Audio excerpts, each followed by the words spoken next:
अस्सलाम वालेकुम नाजरीन। सुल्तान सलाहुद्दीन अयूबी के सीजन 2 की पहली किस्त में खुश आमदीद। नाजरीन, एपिसोड के आगाज में हम सलाहुद्दीन अयूबी को रात के वक्त एक कुएं में से निकलते हुए देखते हैं। उनके हाथ बुरी तरह से जख्मी होते हैं और वो अपनी पूरी कुव्वत के साथ कुएं के ऊपर चढ़ रहे होते हैं और बिलाखिर कुएं से बाहर निकलने में कामयाब हो जाते हैं और वो बहुत खुश होते हैं, जबकि उनकी ये खुशी सिर्फ ख्याल होती है क्योंकि वो अभी भी कुएं में पड़े होते हैं और ऊपर आसमान में चांद को देख रहे होते हैं और फिर दुआ मांगते हुए कहते हैं, ए मेरे अल्लाह, जमीन तेरी और आसमान तेरा, तू ही मुश्किलात में दादरसी अता फरमा। नाजरीन, फिर इसके बाद हम एबलन किला देखते हैं जिसके बाहर एक काले लिबास में मलबूस एक शख्स जिसका नाम एबलन होता है वो एक रस्सी के जरिए किले की दीवार पर चढ़ रहा होता है, जबकि दूसरी जानब कुएं में सलाहुद्दीन अयूबी भी अपनी जद्दोजहद को जारी रखते हैं, मगर कुएं के ऊपर चढ़ते चढ़ते उनका हाथ छूट जाता है। जबकि इधर बालन एबलन किले में जा घुसता है और अपने सामने आने वाले तमाम सिपाहियों को मारता ही चला जाता है। सलेबी सिपाही उससे पूछते हैं, कौन हो तुम, मगर वो अपनी पहचान छुपाता और उन्हें मारता हुआ आगे बढ़ता ही चला जाता है। काफी देर आगे बढ़ने के बाद वो अपने भाई के कमरे में जा पहुंचता है। जैसे ही वो अपने भाई के करीब पहुंचता है तो उसका भाई एकदम से उसका हाथ पकड़ लेता है,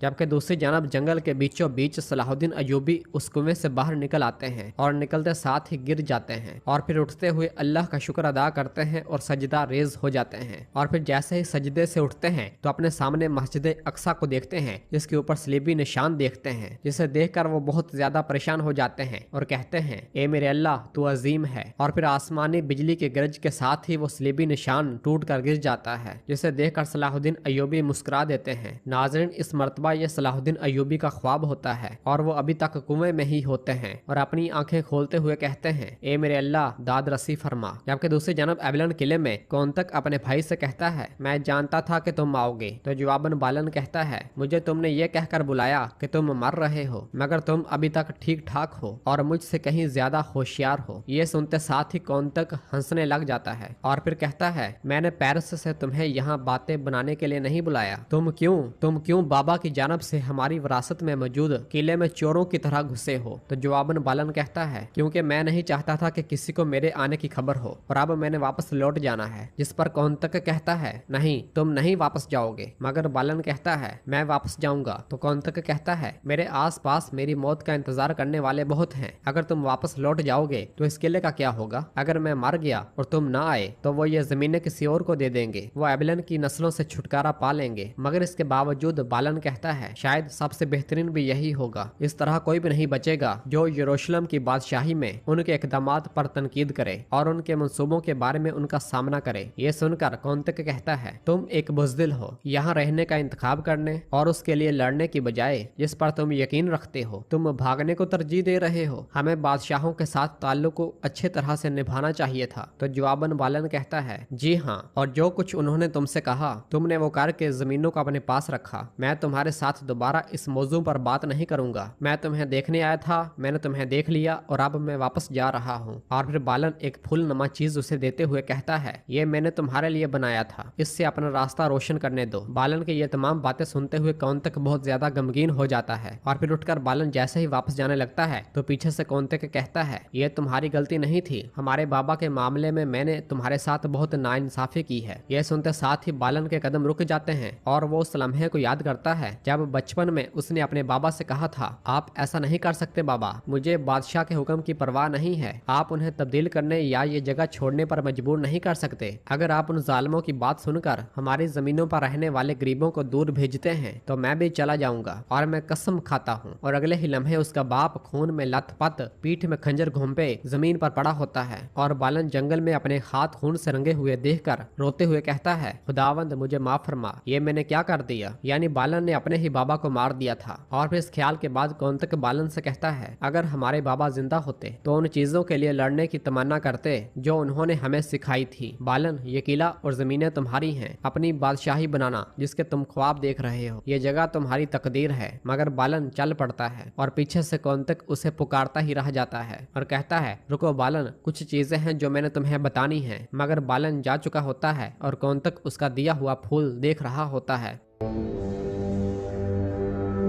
नाज़रीन, फिर इसके बाद हम एक सहरा में घोड़े पर सवार काजी फाजल को देखते हैं, जो सहरा में मुसलसल अपना घोड़ा भगाते हुए आगे बढ़ता ही चला जाता है। जबकि दूसरी जानब शाम में सुल्तान नूरुद्दीन जंगी बहुत ज्यादा परेशान दिखाई दे रहे होते हैं। मलका उनसे कहती है, आप सारी रात नहीं सोए, आपको कुछ आराम करना चाहिए था, वरना आप बीमार पड़ जाएंगे। जो परेशानियां हम पर मुसल्लत हुई वो गोया काफी नहीं थी, मजीद मैंने भी आपको मायूस किया है ना। और फिर घुटनों के बल बैठते हुए कहती है, बराए मेहरबानी मुझे माफ कर दें। सुल्तान अपने हाथ के इशारे से उससे खड़ा करते हैं और कहते हैं, तुम्हारे सल्जुकी सुल्तान बाबा के लिए मेरा एहतराम तुम्हारे जुर्म से बढ़कर है, इसलिए अभी तक तुम मेरे साथ हो, लेकिन तुम्हारी आंखों के दरमियान पड़े हुए पर्दे हमारे दरमियान अब हायल हो चुके हैं। असमत खातून और उसके पेट में मौजूद बच्चे को तुमसे काफी दूर भेज दिया है, मगर तुम्हारे नफ्स से उन्हें कैसे बचाएंगे खातून, कैसे। इसी लम्हे वजीर अमाद वहाँ पर आते हैं और कहते हैं, दीवान में सब लोग आपका इंतजार कर रहे हैं।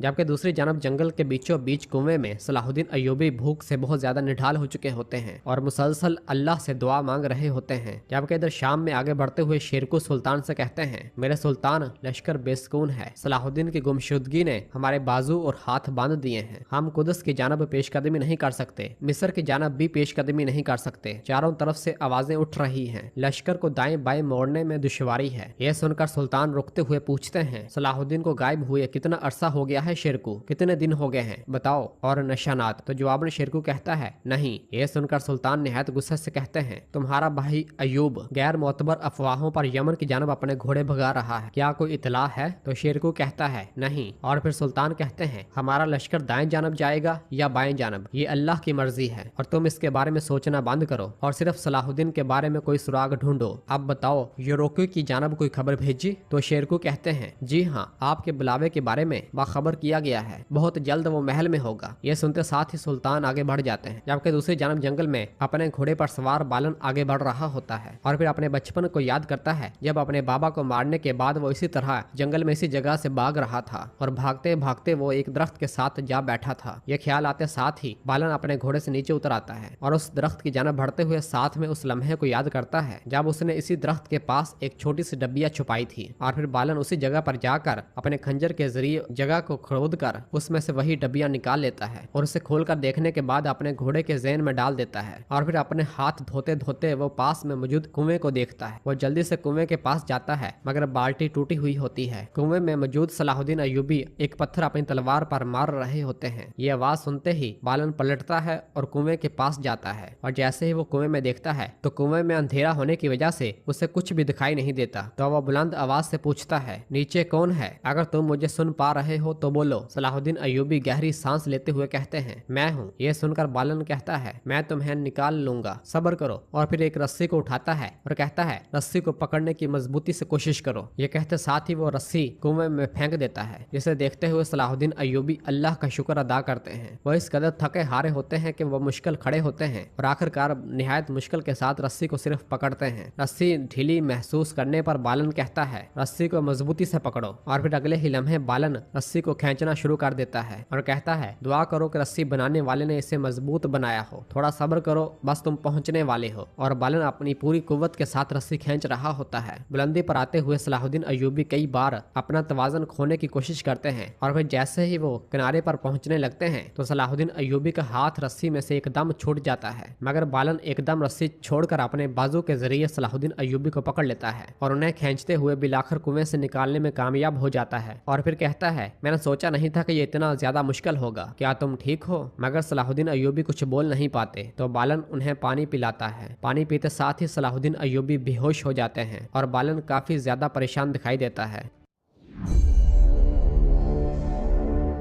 जबकि दूसरी जानब सहरा में काजी फाजल मुसलसल अपना घोड़ा भगा रहा होता है। काफी देर के सफर के बाद आखिरकार घोड़ा थक हार जाता है। तो काजी फाजल उसे थपकी देते हुए कहता है, मैंने तुम्हें बहुत थका दिया, मुझे माफ कर दो, मैं अब शाम की शानदार दीवारों को देख रहा हूँ, चलो बस थोड़ा और। ये कहते साथ ही वो फिर से घोड़ा दौड़ा देता है। तो नाज़रीन, इसके साथ ही एपिसोड भी खत्म होती है। मैं उम्मीद करता हूँ आपको इस एपिसोड की कहानी पसंद आई होगी। वीडियो पसंद आए तो वीडियो को लाइक कर दें और जिन दोस्तों ने अभी तक चैनल सब्सक्राइब नहीं किया वो जल्दी से मेरा चैनल सब्सक्राइब कर दे और बेल आइकन यानी घंटी वाले निशान को भी प्रेस कर दे ताकि आने वाले एपिसोड्स आपको आसानी मिल सकें। दुआओं में याद रखें। अल्लाह हाफिज।